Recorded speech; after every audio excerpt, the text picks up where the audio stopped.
So it's right on the dot. It's 12 o'clock. Thank you very much to all of you for joining here today. I know that obviously we're doing the topic today on burnout. So right away I know that for you to make your decision to come out for this, you're really hoping to get some value from it. And obviously that's what my intent is today. I will talk to you about some expectations afterwards, but just wanted to jump into it today. So what you'll see today is that I will actually be doing a presentation. I'll be popping into a PowerPoint here pretty quick and walking you through this, but I can very much assure you that it's going to be a presentation that is going to be very personal to me. There's going to be lots of stories involved, and I'm going to be directly relating that back to the physiology, which I think is going to be critically important, and also related back to that the article that I wrote, about a week's time ago. So today it's going to be about a 45-minute presentation, including questions and answers. I will be available afterwards, though, for 15 minutes up until 1 o'clock my time. If you have anything you would like to follow up with afterwards, I'm completely open for that. Again, I'm Mike Pasco, if I haven't introduced myself. And I'm going to be diving into that presentation here right away, and I will do a little bit further into my introductions as I start to go along. So here we go.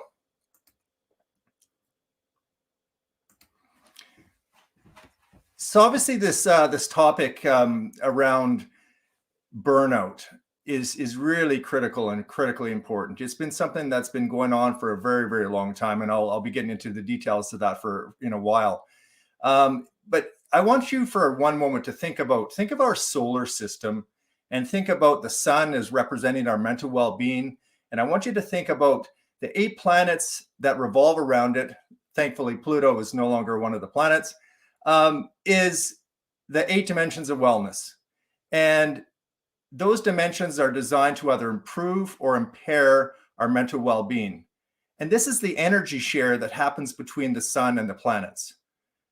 I have a belief, a quote that I created probably over a year ago, and it says, every human experience and thought from birth to death either improves or impairs our mental well-being, and in turn, our performance and potential. What does that mean for all of us? It means that every interaction, every experience, every thought will impact the state of our mental well-being.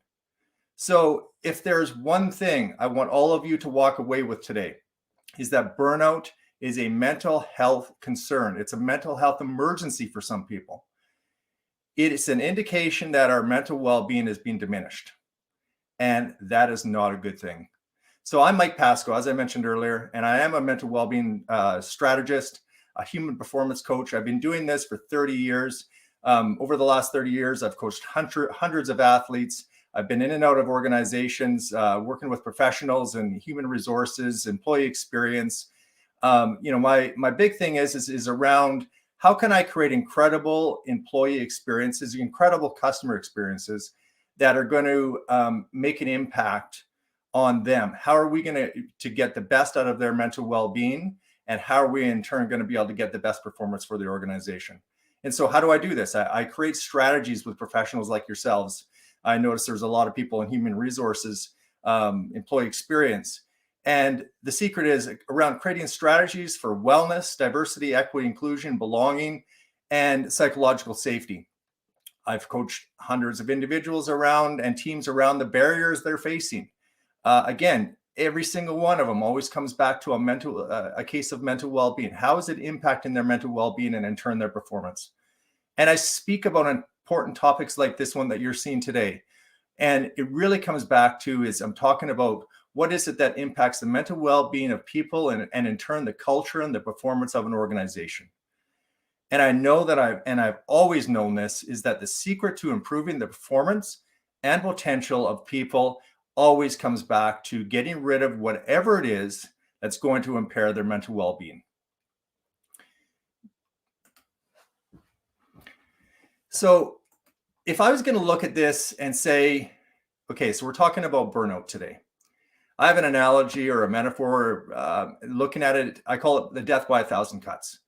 And really, burnout, if you go back to that analogy that I just talked about, this is an indication that we are not doing a good job of keeping the harmony of our sun and our 8 dimensions of wellness in check. I mean, if we look within organizations, wellness programs are just add-ons. diversity, equity, inclusion, belonging, psychological safety, they're all add-ons. We're not doing a good job in that area, and we're certainly, and for the most part, not doing a good job in our lives either. If we look at resilience, it is our atmosphere, it's our protection, our shield against burnout. And that it really is, the way that we can sort of think of as how strong are we to these opposing forces. These are the good, stress is the good and the bad things that hit our atmosphere every day. So if we think of it as like a metaphor, I always think about this as like the thriving mind triad. And I say that, again, referring back to the death by 1,000 cuts, is death is the burnout. The cuts are the stress and the cause of the stress. And resilience is a shield against the cuts. And as we've all identified in our lives, not all cuts are made equal, and not all shields are made equal. Some people say, well, they've got more resilience than others. Today, what I'm talking about is the Thriving Mind trio and how each of this impacts us every single day. Excuse me. I'm also going to integrate the physiology of each of these with stories, and I'm going to send you away with practical solutions to avoid and recover from burnout. And before we get started, I really want to, I see there's a few people that are saying hello to me on there. Hello to all of you. Again, if for those of you who might be coming late, feel free to put in some questions into the chat. We're going to dive into the questions later on. I can't specifically do any responses right now, but I will certainly be able to see all of your comments. And I'm going to be getting some engagement here pretty quick from you as well, just to make sure that I have an understanding of kind of how many people are out there. But to go back to expectations, rational or irrational, every single one of us have expectations. And the secret to avoiding disappointment is co-creating expectations, committing to those expectations, and holding each other accountable. And today, what I want to say is that if you have any expectations, go ahead and put them into the chat. If you have expectations of things that you really want to see today, I'm just going to make sure that I commit to them. I'm going to be, obviously we're discussing them, and that I'll be held accountable. If you, for whatever reason, I can't answer them during this presentation, I will make sure that I will do so afterwards. If not, please hold me accountable, okay? And my expectation for all of you, just show up. And it's not for me, it's for you. Just give yourself this time to just focus on one thing. We're talking about a burnout topic. So no quicker way to really sort of address this is to kind of think about how can we focus on ourselves right now, today. Okay, so moving on, the big thing is around stress and burnout is it's not an overnight process. It's going to happen. And to go back to that death by 1,000 cuts, it's going to be a couple little cuts here, a couple little cuts here. And the reality is that burnout happens by the closer those cuts are together, the quicker burnout will happen. The less recovery in between each of those cuts, the more likelihood that there will be symptoms of burnout, transition of burnout, and inevitable burnout. So that the key is today is as we go along is we're going to focus on how things go from just being regular everyday chronic stress to symptoms of burnout and inevitably burnout. So today in this fast-paced world that we live in, one of the things is that, interestingly enough, the World Health Organization actually didn't even recognize this term burnout until 2019, May of 2019. So what does that say? My first bout with burnout was in 2007. And I can assure you that there's probably millions of other people that would have experienced burnout prior to that. But we're just starting to, I guess why I bring that up is that we're just starting to understand and recognize that this is something that is starting to impact all of us. And in addition to that, I want to call it out and say that it takes us a long time to learn. It takes a lot of years for us as a population to start to learn about things. And the turnaround on this can be quite slow if we don't make it a priority and we don't start to talk about it. So in 2022, it was saying 64% of workers experience burnout symptoms. Well, if you think about it, what happened during that time? I mean, really, we're kind of looking at like 2020 to present. it was a death by a thousand cuts. I mean, there was literally things thrown at us constantly through that entire time with very little break. And the reality is that that was really intense. It was something that we couldn't run away from, and there was nowhere to hide. And then if we look at these the burnout related costs here is talking about 300 billion yearly. Well, that doesn't even take into account what we talk as quiet quitting. And for those of you in HR, you probably got as much of a laugh out of this as I did, because really, quiet quitting is presenteeism. It always has been and always will be. People show up and they're unable to do something for a particular reason. And the big call out for me is to say that this should be considered a mental health emergency in many cases.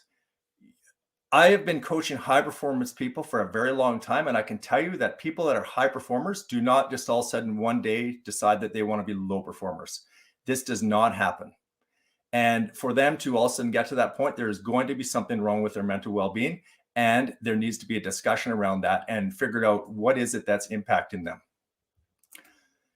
And sorry, I just had a technical thing here. The reality is that if we look at this 40% of the people linked to burnout, how many people think about work-life balance as being an issue? Is that something? I want you to go ahead and put into the comments. Just put in there yes or no, either a Y or an N, whatever you would like to do. Just put in there, a comment around whether you feel work-life balance is something that's actually a contributor to burnout. Go ahead and put it into chat.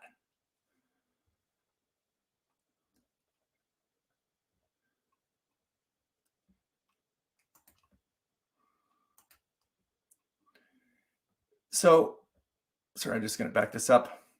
If I look back at my very, very first experience with burnout, was in 2006. And you know what? It was the best thing that ever happened to me. And I say that because it was the time when I realized something that was super important about stress is that our body doesn't know the difference between physical or mental stress. I mean, at the time in 2006, I was working a full-time job. I was coaching triathlon and running programs on the side. In addition to that, for about 20 hours per week. In addition to that, I was training 20 to 30 hours a week, getting ready for a major Ironman event. And I was also, because I wasn't busy enough, I was taking a few classes because I wanted to finish off my education at the time. So as you can see, that's a really big story of saying, yeah, this person is really putting a lot of stuff together that is really impossible to make happen. And the way I look at it, if I have an analogy to think about work-life balance, and I actually like to think of it more as harmony, but it's like we all wear a lot of different hats every day, and we take them off regularly. So, I'm a dad. I have my own business. I'm an athlete. I'm a presenter, and so we take them on and off, and we pop in and out of these different roles throughout the day. And sometimes you have to focus on one of these roles for longer than other. And maybe it's work. Maybe it's a special project at work. For me, I'm writing a book, putting a lot of time into that. But at the same time, the difference where burnout lands is that when you all of a sudden have all these hats, you wear one for a little bit longer than you're supposed to, and then you try to wear all of the other hats at the exact same time. That's when burnout happens, is when we try to actually put it all together at the same time. So it really is really important that if you want to get away from burnout, it's about how can you just wear one hat at a particular time for as much as possible. So do you think that work-life balance is possible? Again, I think it's harmony. Feel free to put any comments into the chat. So one thing I want to bring up here, because I think it's a really interesting topic. There's a lot of information out there that says, yeah, you really should leave work with work and home with home. And what I want to bring up today is that there's different ways that we can look at this. When we look at this, what we've got on the screen here, work-life balance, there's different ways that people look at it. And the first person would be a separator. So it's like they have very firm boundaries around, okay, this is work time and this is going to be home time. An integrator is someone that switches back and forth. So I'm a integrator. I have my own business, and I don't mind doing something at 5 a.m. or 10 p.m. as long as I have some flexibility throughout the day, because that's really, really important to me. So I can dive in and out of those different things. And then a ball leader is someone that actually bounces back and forth between those two different types. So, I might go on vacation and I turn into a separator where I'm like, yeah, I'm on vacation. I'm not going to have anything to do with work. And then I may go back and do after vacation back into an integrator role again. But why is this important? The big thing is just imagine for a minute that you're a leader and you are an integrator like me. You like to be, chucking out emails at all hours of the day, 10 o'clock at night, 5 a.m., whatever it might be. And it doesn't bother you. That's the way you like to work. Because maybe you might want to go for take your dog for a 2-hour walk in the middle of the work week, in the middle of the day. Or you just really love your job so much that you like to put a lot of energy and time into it. Now, think about it. Your employees, they might be integrators as well. But then you might have some separators. And what happens then? A separator is someone that wants to have those definitive lines, and you've just crossed them. You've crossed them because you're sending emails and they now feel pressure to respond to those emails, even though they want to have that barrier. And that is another part where people start to, when you look at work-life balance, it's coming to terms with what sort of person you are. And as I'm going to transition into the next slide, about setting clear expectations. How can you work around expectations? Like if you're looking at what is it, and this again causes a burnout. One of the number one things that I've seen for causes of burnout and for adversity at work is around the inability to co-create clear expectations. And what I mean by that is you have what I call a 10-minute sweaty palm conversation talking about the things that are important in your relationship, and then you're co-creating what those are, and then you're coming up with solutions, you're making a commitment to those, and you're holding each other accountable.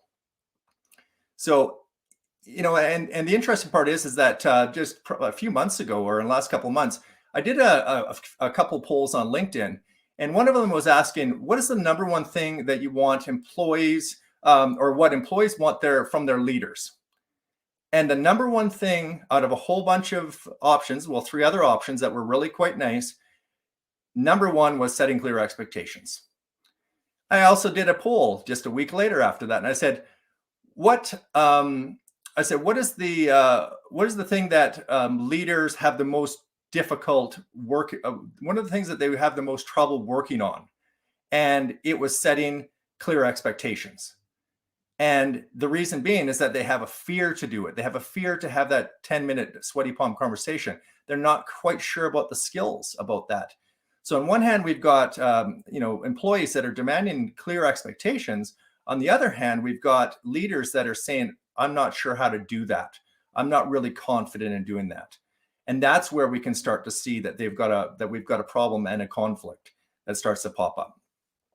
So one of the things around lack of community and why this is such a cause of burnout, and all the work that I do, and the foundation for everything I do is around psychological safety, diversity, equity, inclusion, and belonging, and the 8 dimensions of wellness. And I can tell you right away that the biggest thing is that if we look at everyone that's involved in an organization, everyone on this planet, one of the top reasons that people feel like they are having trouble in this world is because when they don't feel like they belong, when they don't feel like they're part of a community.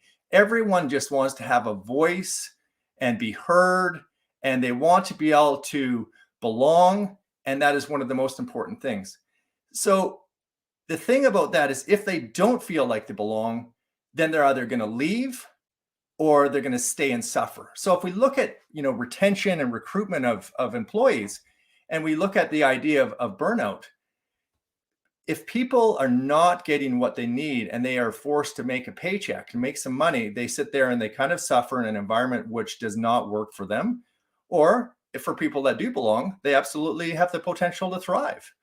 So, a quick little story I remember, completely unrelated to definitively into my little team, which I had an excellent team in my last organization. But I remember one time I went out to do a Calgary Corporate Challenge banquet. And the company I was working for actually sponsored this event, and I showed up, and I was the only person going for my company. And I got there, and there's a bunch of different companies that had tons of people on their team, that 20, 30, 40, 50 people. And I showed up by myself. I completely didn't feel like I belonged. And in that moment, I was quickly reminded at how important belonging can be. So the next one, insufficient rewards. And sorry, I just noticed a great question popped up on there. Just kind of caught my eye. I'll get to that after for sure.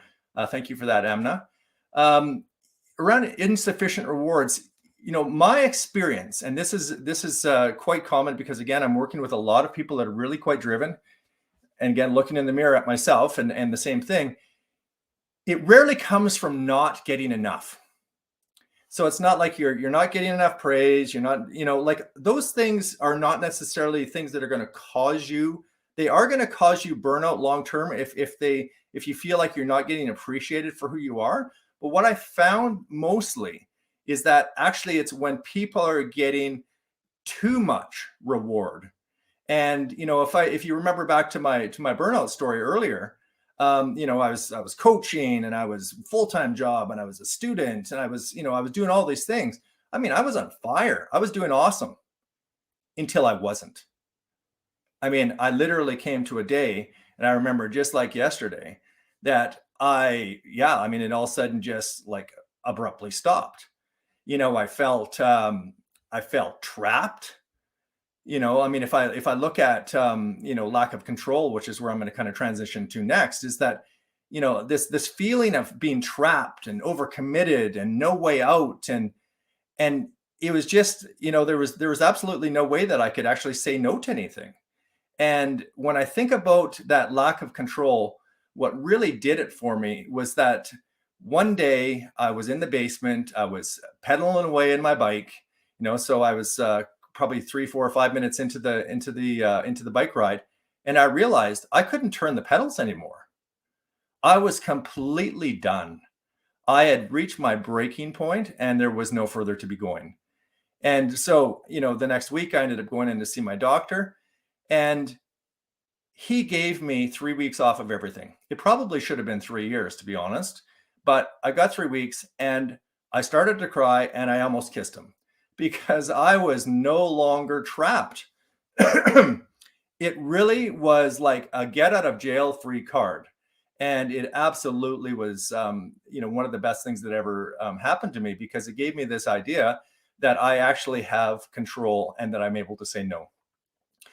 So one of the next things that I want to jump into here, because I think it's really important, and I want to make sure that I'm kind of touching on the real top things. And one thing I hope you notice from this presentation is that I'm trying to stay away from what you would normally hear everywhere.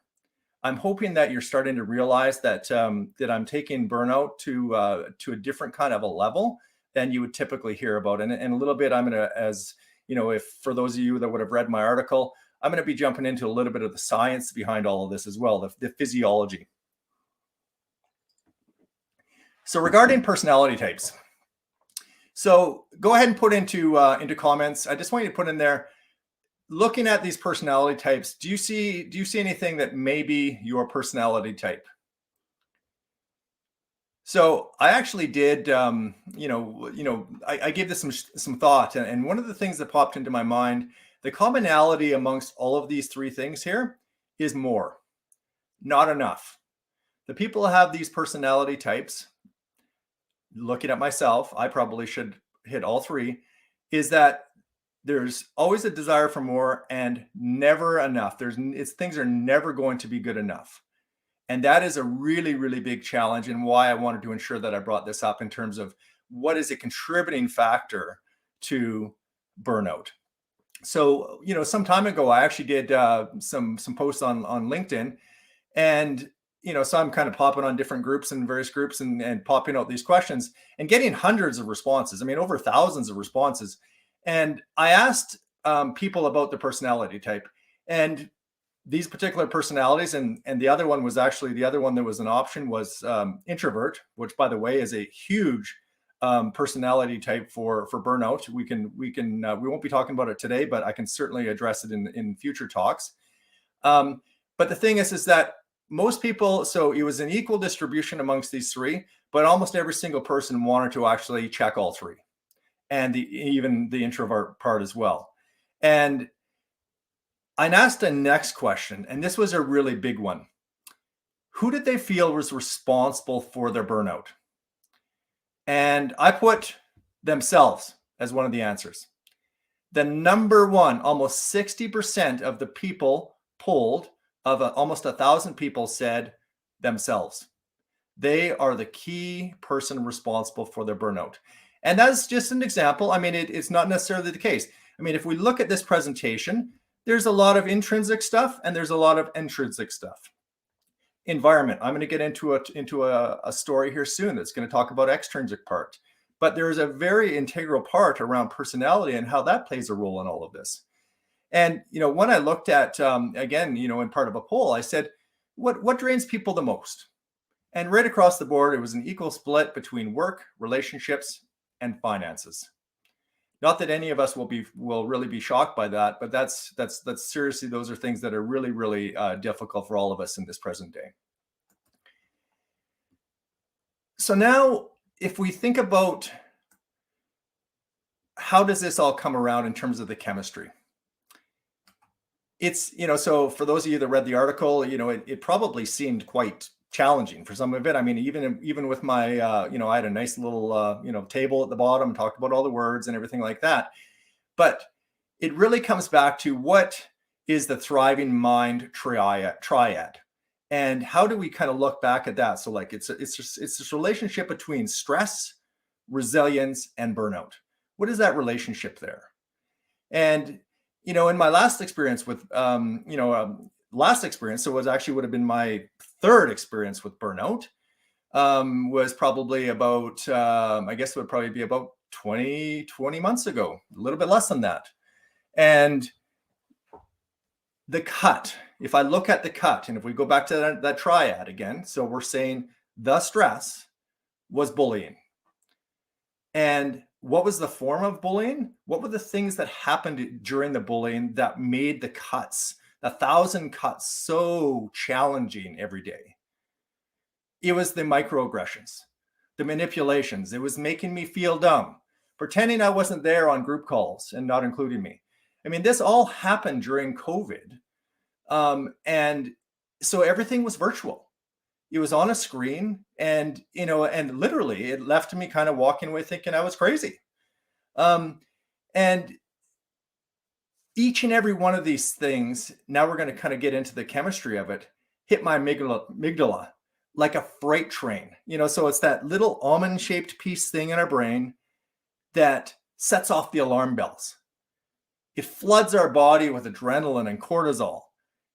Each of these hormones kind of rushes out of our adrenal glands. It increases our heart rate.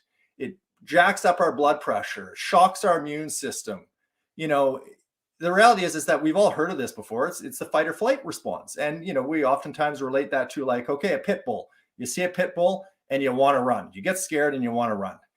And okay, so this is a daily occurrence. This may happen from an email. I mean, the thing is that it's a stress. It could be, I'll get into this a little bit later, but like a positive stress or a negative stress. But so these were happening for a period of time. And the reality is that it started to build up.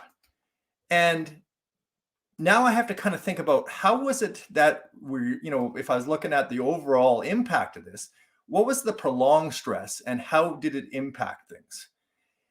So, this went on for a while, and, it was, the thing is that, what used to be kind of, like an occasional occurrence, kind of, quite questioning my sanity, like, did this really happen? Was this really going on? To where I would feel fight or flight all day long. It really transitioned into a form of anxiety. I started to really disintegrate. Again, I started to wonder, was I imagining this? I ended up actually starting to integrate leaders into this, with phone calls and seeing if they would witness it. And sadly they did, but didn't do anything about it. That's a whole other talk we can get on. But the thing is that it got to the point where as soon as I saw this person, I would automatically go into fight or flight. I would automatically get a racing. My brain would shut down, and and this is why we're kind of talking about this now, is like getting into the other chemistry part or the physiology parts. The hippocampus is related to memory. It's related to learning. And I would get on a call with this person, and the second I would see the person, and oftentimes would be there and I'd be doing a presentation of something in some kind, and I would have to explain myself, and I couldn't put words together to form a sentence. So, this person's goal, which I figured out, was that they wanted to make me look dumb. And they did inadvertently make me look dumb by me getting to the point that I was so stressed out that everything shut down and I was unable to actually put words together to form a sentence. So, it was like, again, constant cortisol coming into the system. It's hitting my hippocampus. It's amygdala was getting hit. I'm getting constantly hit with these blows. And then as time went along, my dopamine levels started to drop. I no longer wanted to exercise. And for those of you that know me or know of me, I mean, you could hop on Strava and have a look there, or just you could believe me to say that I've spent the last 20 years at an extremely high level athlete. So to not want to exercise was like taking away my soul, but I just didn't want to do it anymore. And this person took that away from me. So, brain fog. How many people out there have experienced brain fog before? And the thing about brain fog is that this can happen from anything. I mean, we all know you have a rough night's sleep, you wake up, you can kind of feel like, oh, it's a little cloudy or whatever. The thing about burnout, and I haven't seen any comments in here around kind of how many. Again, this is specifically on the LinkedIn here. I've seen lots of stuff from Amna. I haven't seen anything else, but how many people have actually experienced burnout? And thing is that I lived in brain fog. Everything was cloudy. I mean, it was an absolute indication that things were not going well and that something needed to change drastically, because it was a constant thing. Just inability to think was the greatest thing. There's a lot of discussion around resilience.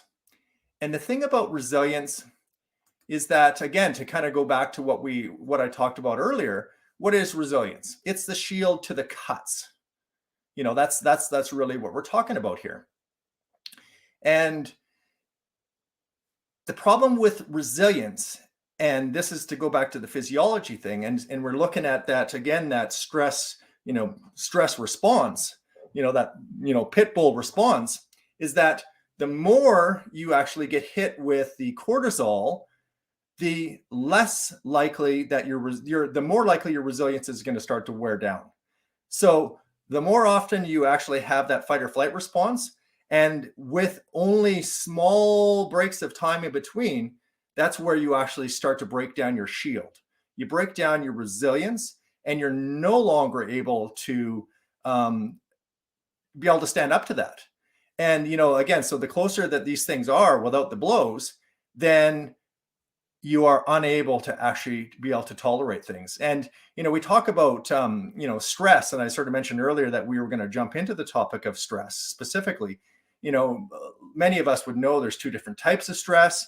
So there's the eustress and there's the de-stress. So eustress is the positive stress and distress is the negative stress. The thing is that when you get into burnout and you're constantly having these increased levels of cortisol, you're actually unable to be able to tell the difference. Your body physically is unable to be able to tell the difference between eustress and distress. So what used to be really invigorating for you, maybe it was that, you're in a really exciting job and you really found a lot of pleasure in that, becomes debilitating. You used to exercise and that used to bring some challenge to you and, bring a lot of joy. And all of a sudden the process of getting out the bike or getting on the treadmill becomes debilitating. You cannot, it's actually overwhelming. you actually can no longer consider that something that you even want to do, because you've broken down your resilience so much that you're unable to actually continue. Is that making sense for everyone? Again, feel free to put any comments in chat. Time is going along here pretty good. About 10 minutes left, but we'll be heading into Q&A, and Amna's got some great questions on there that I will talk about here real quick. Just going to move on to the next slide. So lots of gloom and doom. I mean, I talked about, obviously there's, excuse me, burnout is a very challenging topic. To go back to my analogy from earlier, like, how do we prevent burnout? And the number one thing that I would say right off the bat is this analogy: wear one hat at a time. So that idea is that, if possible, separate it so that you're not getting overwhelmed with too many things at once. But if, for instance, like I mentioned earlier, I'm writing a book, or I'm, building a business, whatever that is. Okay, yeah, you're going to be into that particular thing for a period of time. And then after that, what you're going to say is, okay, I'm going to be into that for a period of time, but I'm going to let go of some other things. I'm not going to try to exercise 30 hours a week. I'm not going to try to take 3 different classes. I'm not going to try to coach, dozens of athletes and attend to their needs. It's going to be about focusing on one thing and then starting to slide out to the other things, so I don't have to give up everything. So that's really going to be about wearing one hat at a time. The next one is around co-creating realistic expectations. So I talked about that at the very beginning, even with us. How could we co-create some expectations around how we wanted this presentation to be? Again, it comes back to that very difficult, and that I mentioned earlier, that LinkedIn poll is saying that your people are desiring you to co-create realistic expectations. Employees and leaders, everyone's got a leader of some kind. We all want to have realistic expectations, whether it be in relationships or whether it be at work. And it's around, how can we have that 10-minute sweaty palm conversation to actually talk about the things that either are causing us disappointment or are causing disagreement. And it's really, really important, because it diminishes the stress. It gets rid of those cuts that are constantly happening from day to day. Next one is personality check. I've already talked about the personality and the importance of that. It really comes back to understanding how this role, or how this is important in your day-to-day, and understanding how that role shows up for you. Are you a perfectionist? Are you someone that's completely driven and, super high achiever? And so knowing that is really critically important, because then the things that you have to keep an eye on. And that's where that personality check comes in. So the next part is taking back control. And every single person on this planet has heard this before, but it's the ability to say no. And it really comes back to priorities, and it comes back to values. It's saying, like, what is actually critically important for you to do in order to get to the place that you need to be. If you're needing to, if your goal is to become an athlete, or your goal is to become someone, you want to increase your business, you want to, get a promotion at work, whatever that is, that's okay.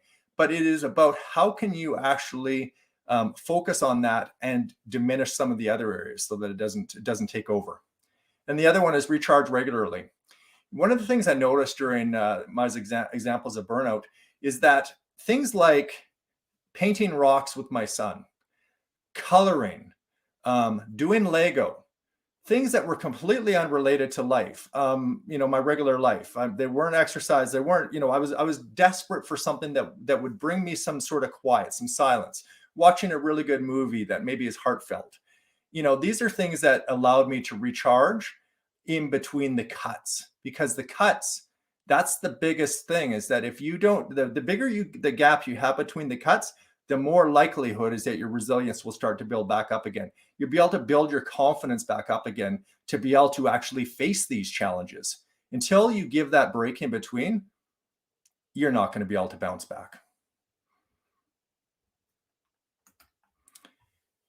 And speaking of bouncing back, here we are. So the key is recognition, and accept the burnout and the cause. And it is kind of a lot of the same thing of what I kind of talked about earlier.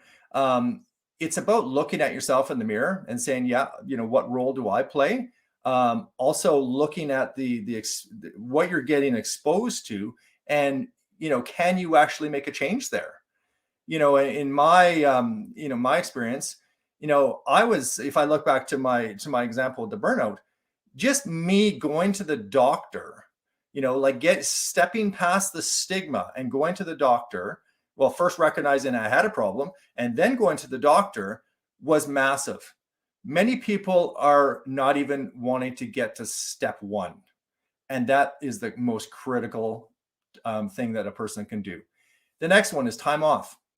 This can either be self-induced or forced time off. The only thing I can share about burnout, and I'm sure there's plenty of amazing stories in the audience, sadly enough, around burnout, is that if we actually don't take the time off will eventually make us, it'll be forced upon us. And I mean, I was speaking with someone the other day that ended up in the hospital because of it. So, it's the volume of our body starts to turn up and turn up and turn up. And the third one is seek support. People around you, speak with a professional, and honestly, just be honest and open with someone and tell them that you're struggling.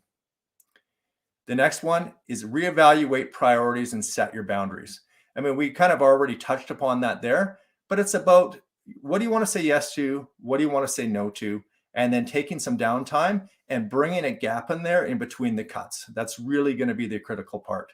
And the self-care, the last one, again, I talked about, incorporating the self-care, the Lego, all that kind of stuff, like, reducing, again, putting the gap in between there for your recovery time, your bounce back time is going to be critically important.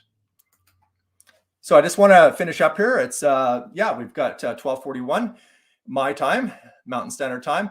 Key takeaways, self-awareness and boundaries. I can't say it enough, is that identifying what is it about yourself that's going to be important to really recognize the boundaries that you want to set. Regularly check in with yourself, recognize the signs of the stress, really critically important. Co-creating clear expectations. And when you think about that, it's that 10-minute sweaty palm conversation, whether it's with your leader, with your spouse, whatever that is that's causing you stress, you need to talk about it. 10-minute sweaty palm conversation. It gets really easy after 10 minutes. Foster meaningful relationships and communicate when you're feeling overwhelmed. It's about a community. Again, that sense of belonging. You need to belong. Therefore, you need to actually have someone on your side who can be there for you. And be honest with yourself and seek help. Again, the stigma is real. If you are so overwhelmed and you've also got this barrier, which is, you're going to feel really horrible about yourself if, because you're a failure, you need to get past that, because otherwise you're going to get drug off to the hospital and you're not going to be involved in the decision. So with that, I would like to thank you very much. I've got my contact information here. I'm going to get into some questions here in a couple seconds. I just want to make sure that everyone knows that thank you again very much for attending today. I will be doing some more live events in the future here. I'm always at your beck and call to support your organizations with, again, go back to kind of what I do, strategies. I mean, I'm strategist around wellness, psychological safety, diversity, equity, inclusion, belonging, incorporating all of that. Again, looking at workshops or coaching for your teams. And finally, regular speaking engagements, whether that be in the form of like lunch and learns, keynote speaks, or doing some workshops to help you and your team. So with that, I'm just going to pop over to questions here. We've got one here from Amna. In what ways is burnout a system of a broken system rather than a personal failing? System of a broken system rather than a personal failing. Well, I mean, I'm going to myopically bring that into leadership. And why I do that is that I think the thing is here is that I think leaders are set up to fail, to be honest, or many leaders, not every leader, but many leaders are set up to fail. And the reason I say that is because the reason that people go into leadership is because there has been someone that has identified that they are very good at their job. Therefore, they're really good at their job, and they then promote them into a leadership role. And the problem, and this is where we talk about a broken system, is is that the system is that when someone goes into a leadership role, they're still expected to do the job that they once did. The role does not transition out of doing the work into you are now a people leader. It is now you are doing the work and you are also a people leader at the same time. And in addition to that, many people go into that and they're not people leaders, but they also don't have the time or the training in order to be able to do that. So consequently, they end up actually doing a really, really poor job at it. And there's so many complaints out there, and hopefully I'm hitting this for you, Amina. Feel free to put in comments if I'm not. But the challenge is that things like microaggressions, or sorry, not microaggressions, micromanagement. The reason that micromanagement happens is that you've got people that have gone, again, high performers, really good at their job. They go into leadership. As soon as one of their peers, their employees, comes to them for work, like to talk about the job, they're all over it. It's the dopamine hit. They're saying, oh gosh, I love the work. I love doing the work. It's something I know. Something I'm good at. And the micromanagement part happens when, rather than coaching the people on how to do the work, they end up doing the work themselves. Why? Because it's so darn exciting. It's what they actually want to be doing. But they're in this leadership role with expectations. Again, back to what I talked about earlier, not having clear expectations of what that role is, not committing to those expectations, and not being held accountable to those expectations. They end up actually doing a half-assed job as a leader, and they end up actually doing a lot of things which comes across as them being a horrible person, such as micromanagement. They're actually trying to do a favor to the person that's under them because they're just really good at their job, but they're not actually doing them a favor because they're not training them on how to be as good as them. So hopefully that helps there with that, Amna. Next question: how can we create a more sustainable and a burnout-proof way of working? It's really going to come back to the people. I think the reality is that, if we go back to what I talked about earlier, so it wasn't until 2019 that the World Health Organization even identified a problem. Okay, we are in 2023. That is only 4 years ago. So we are in the infancy stage of this problem, and the reality is that if we think about how can we think of it a more sustainable way to look at this, is educating people to know that burnout is not like getting a cold. It's not like it's going to be something that's going to happen overnight and it's just going to go away on its own. We have to start taking a deeper look into ourselves. We have to, as leaders, we have to start looking at ourselves, and we also have to start looking at our teams. What are the environments that we are creating in order to make it so that burnout is no longer going to be taking us over? Because burnout will, for as long as we allow it, take us over. And again, I've already kind of touched on all the different traits that sort of put us in that place. But the reality is for me, how I look at this is that it's going to come back to a cultural decision. I mean, I've mentioned earlier, I'm a strategist. I'm going to look at this. I'm going to say, okay, how are we going to make it so, to go back to the very beginning, our mental well-being is the sun, the center of the universe. The 8 dimensions of wellness are going to be rotating around that sun, around that. How can we make it so when we enter into a work environment, that the work environment is as such that they aren't responsible, like work is not 100% responsible for your mental well-being, but they are responsible to ensure that it doesn't get worse. And in addition to that, what a really good employer does is it makes it so they realize that people are sacrificing a bit of themselves every day. They show up. They're not able to necessarily spend as much time on personal wellness, or whether it be financial education,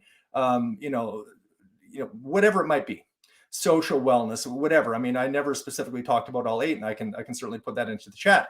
But if an organization can actually invest in making sure that an individual is able to do a lot of that during their work time, so that they aren't having to forcefully go after work in order to try to fit that in, because as we know, it just doesn't fit in.